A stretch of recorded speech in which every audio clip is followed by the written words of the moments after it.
ఈ రోజే డౌన్లోడ్ చేయండి. మీ ఫేవరెట్ షోస్ చూడండి. నేను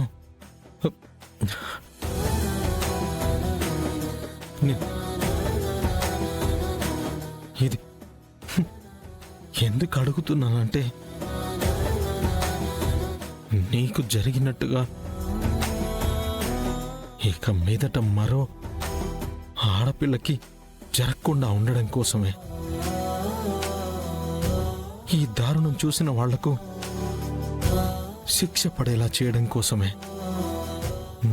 నాకు తెలుసు, ఒక ఆడపిల్లగా ఇది చెప్పడం ఎంత కష్టమో అని.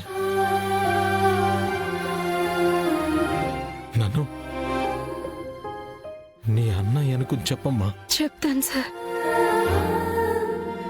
నాకు తోడబుట్టిన వాళ్ళెవరూ లేకపోతే మిమ్మల్ని నా అన్నయ్య అనుకొని మీకు రాఖీ కట్టాను.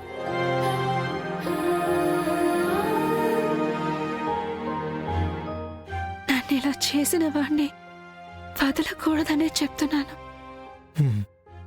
నేను చచ్చిపోతాను బ్రతుకుతానో తెలియదు, కానీ వాళ్ళు మాత్రం బ్రతకకూడదన్నయ్య, బ్రతకకూడదన్నయ్య, బ్రతకకూడదన్నయ్య, బ్రతకకూడదన్నయ్య. అలాంటి నరరూప రాక్షసుల్ని నాటి రోడ్డులో ఉరితీయాలన్నయ్యా, ఉరితీయాలి.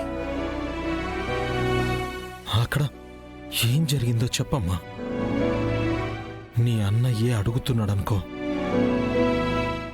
నువ్వు చెప్పే ప్రతి మాట చాలా విలువైందే. నువ్వు చెప్పబోయే సాక్ష్యంతోటే ఆ దుర్మార్గుడికి శిక్ష పడుతుంది. చెప్పమ్మా. చెప్పు సంధ్య, ఏం జరిగింది? హోమ్ మినిస్టర్ కొడుకు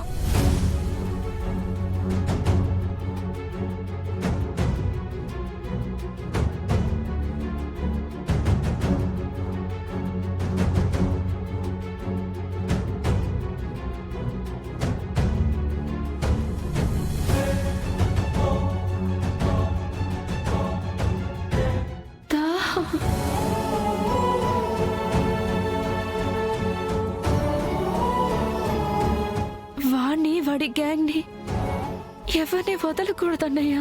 వాడి గ్యాంగ్ ఎవరూ లేరమ్మా.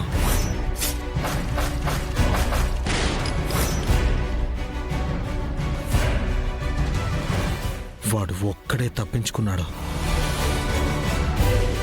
వాడు హోమ్ మినిస్టర్ కొడుకు, ఈజీగా తప్పించుకుంటాడు. మీరు వాడిని వదలనని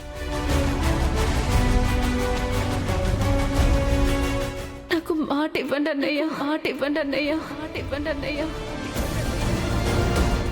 వాణ్ణి వదలమని నీకు మాటిస్తున్నాం సంధ్య, ఇస్తున్నాం సంధ్య, ఇస్తున్నాం సంధ్య. నిన్నింత కిరాతకంగా, ఇంత కసాయితనంగా నీ జీవితాన్ని నాశనం చేసిన విక్కీ గాన్ని వదిలిపెట్టనని నీకు మాటిస్తున్నాను.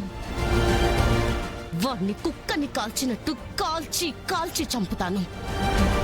ఇంకొకసారి ఎవడైనా సరే ఆడపిల్ల వైపు కన్నెత్తి చూడాలంటేనే భయం పుట్టేలా చేస్తాను.